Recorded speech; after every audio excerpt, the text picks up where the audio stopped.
Welcome to Suman TV.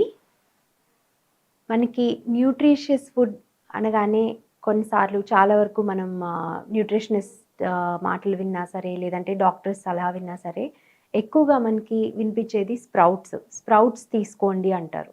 అసలు sprouts అంటే ఏంటి? ఎలా చేసుకోవాలి? ఎవరు తినొచ్చు? ఎవరు తినకూడదు? ఎంత క్వాంటిటీలో తినాలి?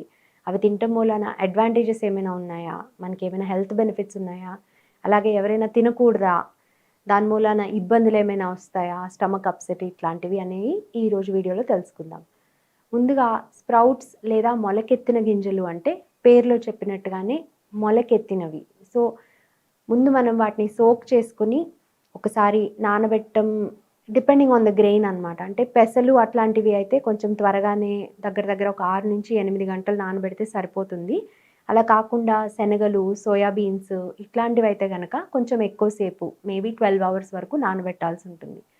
ఒకసారి నానిన తర్వాత వీటిని పూర్తిగా పొట్టు ఉన్నవి మాత్రమే మనకి మొలకొస్తాయండి. పొట్టు తీసేసినవి మొలక రావు. అది కూడా తెలుసుకోవాలి. అలాగే ఈ నానబెట్టిన తర్వాత ఆ వాటర్ డ్రైన్ చేసేసి అంటే నీళ్లు రిమూవ్ చేసి మనకి స్ప్రౌట్స్ చేసుకునే బాక్సెస్ దొరుకుతున్నాయి.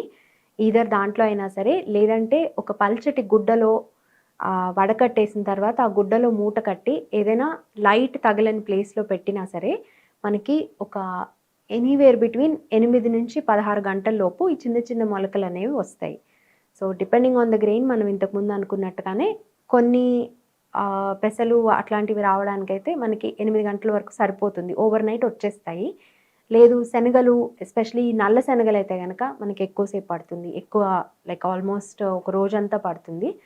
సో, ఎవరి ఇంట్లో వాళ్ళు ఎక్స్‌పెరిమెంట్ చేసుకొని ఈ ప్రాసెస్ అనేది కొంతవరకు ఫైనలైజ్ చేసుకోవచ్చు.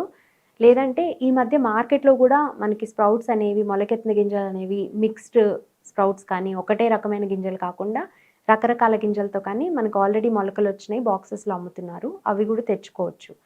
సో, ఏదైనా సరే మనకి ఏ గింజలతో స్ప్రౌట్ చేసినా మనకొచ్చే ఫస్ట్ అడ్వాంటేజ్ ఏంటంటే, ఈ గింజల్లో ఉండేటువంటి న్యూట్రియంట్స్ అన్నీ కూడా మొలకెత్తటం మూలాన మోర్ బయో అవైలబుల్ అవుతాయి. బయో అవైలబుల్ అంటే మనం గనుక వీటిని ఆహారంలో తీసుకుంటే మన శరీరంలోకి డైజెషన్ కానీ, అబ్జార్ప్షన్ కానీ తేలిగ్గా ఉంటుంది. సో, మామూలుగా ఈ గింజల్ని వండుకొని తినడానికంటే కూడా ఈ మొలకెత్తిన గింజల్ని ఆహారంగా తీసుకుంటే మనకి న్యూట్రిషన్ అనేది ఎక్కువ లభిస్తుంది.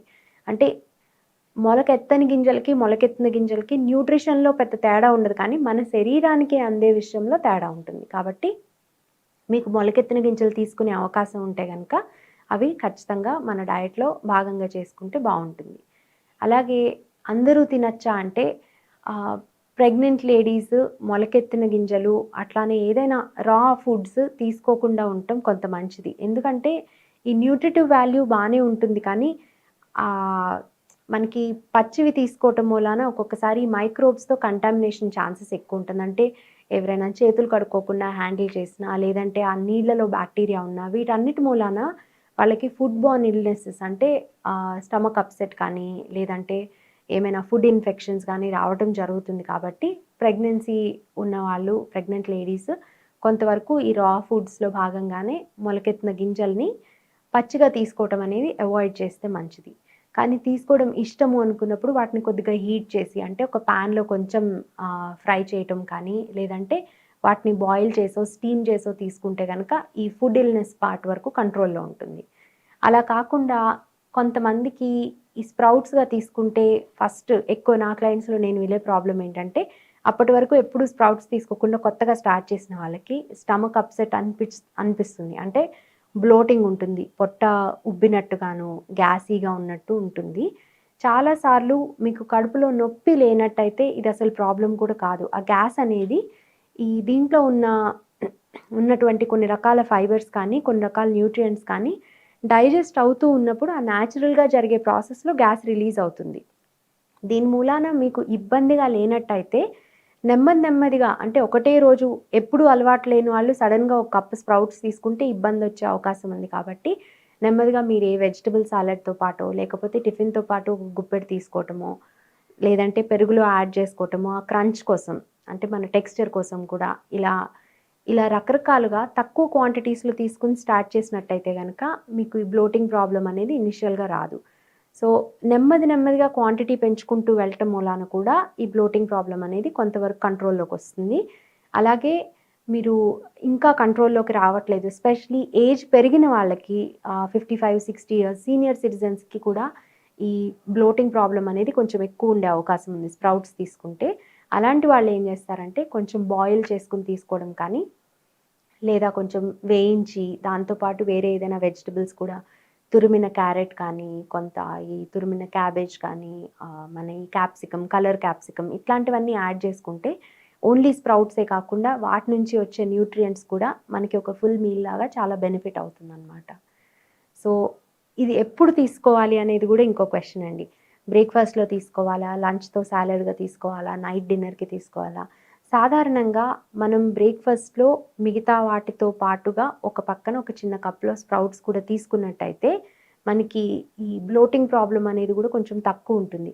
అదే మీరు నైట్ తీసుకున్నట్టయితే డిన్నర్‌తో పాటుగా అలవాటు లేని వాళ్ళు కొత్తగా స్టార్ట్ చేసి నైట్ డిన్నర్‌తో పాటుగా స్ప్రౌట్స్ అవి తీసుకున్నట్టయితే బ్లోటింగ్ ప్రాబ్లమ్ ఎక్కువగా ఉండే అవకాశం ఉంది. సో, మీ బాడీ ఇచ్చే సిగ్నల్స్‌ని బట్టి మీరు దానికి అటెన్షన్ పే చేసి, దానికి అనుగుణంగా మీరు టైమ్ టేబుల్ అడ్జస్ట్ చేసుకొని, ఏ టైంలో తీసుకుంటే నాకింకా బెటర్‌గా ఉంటోంది అనేది చూసుకుంటే గనక బావుంటుంది.